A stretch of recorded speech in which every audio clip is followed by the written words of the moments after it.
Hello Libra, Sun, Moon, Rising, and Venus signs. Kamusta kayo? Sana po ay nasa mabuti kayong kalagayan. Welcome back po sa Star Tarot. At kung bago kayo dito, welcome din po kayo. Please subscribe, like, share my videos, and leave me a comment kung naka-resonate po kayo. Thank you. Tignan natin ang mga messages ni Libra for today. Paunang message po ninyo, concern. So, meron kayong inaalala, meron kayong ipinag-worry, nag-iisip, you know. So, this could be, baka related ito sa trabaho, or this could be related to family situation, ano, na pinag-aalala ninyo. Alright? So, baka kailangan ninyo rito na makakausap, or baka kailangan ninyo rito na mailabas ninyo, you know, kung ano yung saloobin ninyo, baka merong makatulong sa inyo. 'Di ba? And also, baka tao, no, mismo, yung inaalala ninyo. Maaring yung taong yan may initials na letter C or M, you know, yung iniisip ninyong tao. And this is also synchronicity, no, yung number 33. This is a master number. So, I also suggest na pakitignan po ninyo, i-google po ninyo anong ibig sabihin ng master number 33 for more guidance po. Okay? So, what else? We have great fortune. Libra, napakaganda, napakaswerte. Kasi mababalot kayo dito ng sobrang swerte, no? Great fortune. So, this could be swerte, no? Hindi lang sa pera, kundi could be swerte in various areas of life. Baka including sa pamilya, sa mga kaibigan, sa trabaho ninyo, career, negosyo, you know.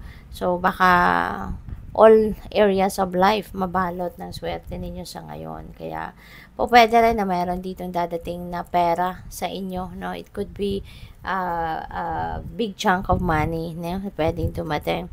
So we have despair. Ayan. So napapaligiran kayo dito ng negative energy. So I suggest na i-transmute ninyo yung mga negative energies na to into something positive para hindi maapektuhan ng negativity si great fortune. Kasi kahit meron kayong ganitong energy na great fortune sa ngayon, kung ang pinoproject ninyong energy is despair and concern, hindi papasok si great fortune. Masasabotage ito na great fortune energy. Kasi mas ito yung mamamayani sa inyo. Kaya yun ang mas maa-attract ninyo. Diba?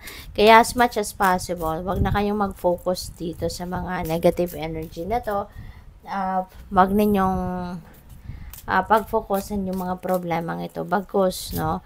Alam nyo na kung anong problema. Isipin nyo na kung paano kayo makakalabas dyan. Isipin nyo na kung paano ninyo masusolusyonan. Okay? So, think positive para you can also take action, no, towards that na masolve ninyo. Alright?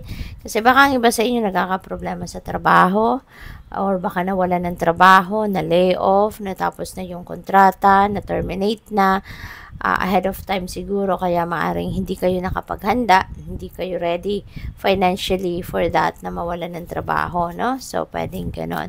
So, don't despair anymore.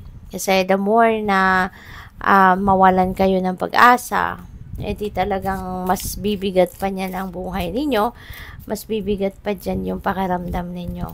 Okay? Kaya as much as possible, project positivity. Alright? So, yun. Tingnan natin kung ano pa. We have marriage.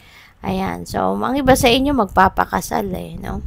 Pwede rin yung pinoproblema ninyo rito is finances. Towards sa pagpapakasal. 'Di ba? Baka naka-ano na kayo, kumbaga naka-schedule na ang inyong kasal, nagre-ready na kayo para sa mga wedding details. Tapos nagkataon baka na-lay off sa trabaho or nawala ng trabaho talaga. So that's really a big malaking dagok, 'di ba? No, na parang off timing din ang pangyayari. Yung ganon. So, ang iba sa inyo, baka kayo ay talagang getting married. Or, kung hindi man kayo ikakasal, baka kayo lang ay maiimbitahan sa mga kasalan. Baka meron mag-i-invite sa inyo. Or, pwede rin na business partnership yan. Marriage and business ang papasukin ninyo, no?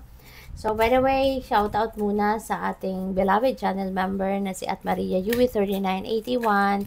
Hello po at maraming salamat for supporting my channel. So, what else? We have message of concern. Ayan. So, may inaalala kayo talaga. Concern. So, mabigat, no? Parang mabigat ang iniisip ninyo, Libra. Parang mabigat yung bit-bit ninyo sa ngayon. So, for whatever reason, talagang parang ano kayo ngayon, siguro naaaligaga kayo. Nababalot kayo ng negative energy. So, sana, no, maisipan ninyong mag-turn around yung inyong sitwasyon or ang inyong energy. Baliktarin ninyo, no? Do the opposite. Doon kayo, wag na kayong mag-entertain ng more negativity or negative thoughts, focus on what is positive, okay?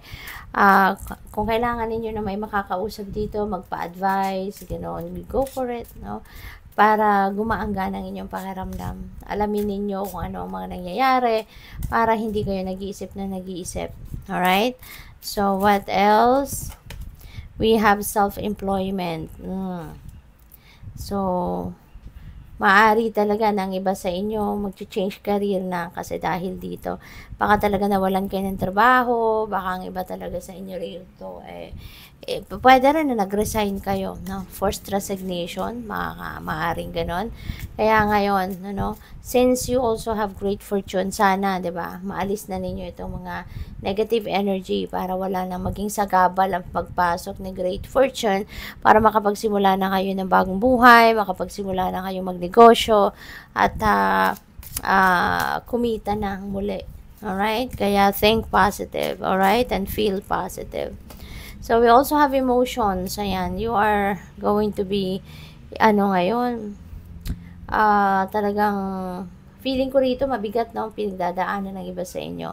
Merong, biglaan siguro itong problema, no? Biglaan itong, kung ano man itong sitwasyon. Kasi po, pwedeng yung pagkawalan ng trabaho or nabawasan siguro. Kung hindi man nawalan ng trabaho, baka lang nabawasan lang ng oras, no? So, even though ganon, bawas pa rin yung pera ang kinikita ninyo, 'di ba? Kaya maaring 'yun ang concerns ninyo because 'di ba, yung mga bills na bayaran, yung kung ano pa, mga basic necessities ninyo, 'di ba? Basic needs. So, 'yun, kailangan mag-a-adjust. Kaya 'yun maaari ang pinoproblema ng iba sa inyo. Kaya medyo magiging emotional ang iba sa inyo rito. Bigat na bigat, no, ang inyong pakiramdam. So, we have courage. Ayan, maging matatag lang kayo, maging matapang sa pagharap sa hamon ng buhay.